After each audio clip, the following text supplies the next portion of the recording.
আহ হলো না, স্বপ্ন অধরাই রয়ে গেল। শেষ বিশ্বকাপটা ট্রফি দিয়ে রাঙাতে পারলেন না এই প্রজন্মের অন্যতম সেরা ফুটবলার ক্রিস্টিয়ানো রোনালদো। ম্যাচের 90 মিনিট পর্যন্ত গোলশূন্য ড্র। 91 মিনিটে বদলি খেলোয়াড় হিসেবে নামা মিকেল মেরিনোর গোলে স্তব্ধ হয়ে যায় পর্তুগাল শিবির। 90 মিনিটে যখন গোলশূন্য ছিল, দুই দলই ভেবেছে হয়তো এক্সট্রা টাইমে খেলাটা গড়াবে, সাবধানীভাবেই তখন তারা খেলছিল। হঠাৎ করেই দুর্দান্ত এক পাস, এবং সেই পাস ধরে মিকেল মেরিনো তিনি বল জাল খুঁজে পেয়েছেন, ডেডলক ভেঙেছেন, দিয়াগো কস্তাকে পরাজিত করেছেন। সাথে সাথে বিশ্বকাপের স্বপ্নটা সেখানে যেন শেষ হয়ে গেল পর্তুগালের।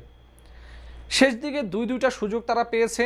বার্নার্ডো সিলভা একটা সুযোগ পেয়েছেন যেটা হেড করেছেন, কিন্তু লক্ষ্যে রাখতে পারেননি, আর সেটা গোলপোস্টের ওপরে চলে যায়। এরপর ব্রুনো ফার্নান্দেজ তিনিও একটি সুযোগ পেয়েছেন, সেই সুযোগটাকেও কাজে লাগাতে পারেন নাই, যার ফলে 1-0 গোলের ব্যবধানে পর্তুগালকে বিদায় করে কোয়ার্টার ফাইনালের টিকিট নিশ্চিত করেছে 2010 বিশ্বকাপের চ্যাম্পিয়ন এবং সদ্যই Euro champion Spain. Cristiano Ronaldo এই প্রজন্মের অন্যতম সেরা ফুটবলার। এবারের আসরে পর্তুগালের হয়ে দুইবার তিনি ম্যান অব দ্য ম্যাচের পুরস্কার জিতেছেন, 3টা গোল তিনি করেছেন। তার উপর অনেক প্রত্যাশা ছিল, পর্তুগালের উপর অনেক প্রত্যাশা ছিল, কিন্তু স্পেনের কাছে পর্তুগাল অবশেষে পরাজিতই হয়েছে। ম্যাচের শুরু থেকে প্রথমার্ধ পর্যন্ত দুই দল অনেকগুলো সুযোগ পেয়েছে, অনেকগুলো আক্রমণ করেছে।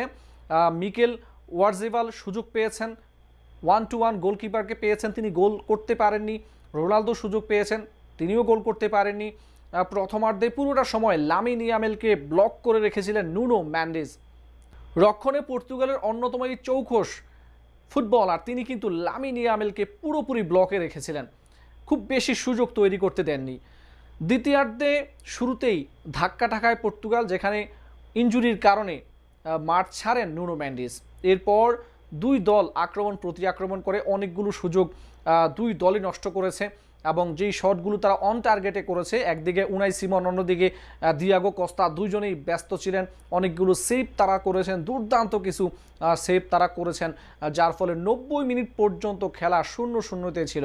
সবাই ভেবেছে হয়তো এক্সট্রা টাইমে খেলাটা গড়াবে, কিন্তু ইনজুরি টাইম 6 মিনিটের মধ্যে প্রথম মিনিটেই বদলি খেলোয়াড় হিসেবে নামা মিকেল মেরিনো তিনি বল জালে জড়ান। স্পেন 1-0 গোলে লিড নেয়।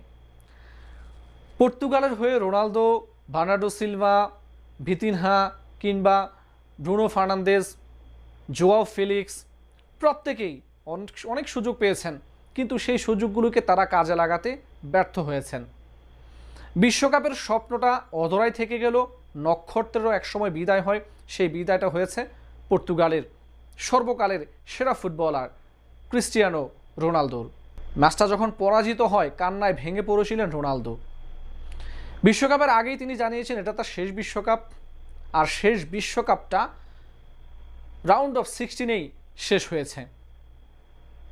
2006 সালে সবশেষ সেমিফাইনাল খেলেছিল পর্তুগাল। এরপর গ্রুপ পর্বে বাদ হয়েছে, কোয়ার্টারে বাদ হয়েছে, রাউন্ড অফ 16-এ বাদ হয়েছে, কিন্তু সেমিফাইনাল আর খেলা হয়নি। এবারও রাউন্ড অফ 16 থেকেই তাদেরকে বিদায় নিতে হয়েছে।